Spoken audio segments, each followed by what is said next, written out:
Hey folks, I'm Dave. I want to thank you for being here. I'm a laser newbie. I am not an expert, and as a newbie I understand that sometimes you just want to get right to the point and skip all the fluff. So I've started a playlist called To The Point where I'll cover laser and Lightburn topics. Let's get right to it. Today's To The Point topic is Lightburn and Boolean Subtract. And like with all the booleans, you have to work with two shapes at a time. It can be two individual shapes or it can be groups of shapes as long as they're actually grouped together. We have three groups here. We're going to select green as A, shift and select red as B. Over in the modifier tools we have one option, which is subtract A from B. Now these tools could be anywhere on your page as they're movable. So if we select A from B, we get this. We're going to push Control Z to back up.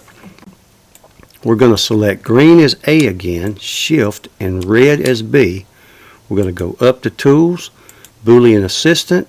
Here is our A from B, but we also get B from A. We're going to push Control Z again. This time we're going to select red as A, shift, and blue as B. We'll just go up to Tools, Boolean Assistant. We subtract A from B, we get this, whatever that is, and B from A. So as long as you stick with two shapes or two groups of shapes that are actually grouped together, the booleans will work for you. And the folks at Lightburn have given us some really powerful tools to work with so you can go out and you can create some pretty awesome stuff. And that wraps up today's To The Point topic.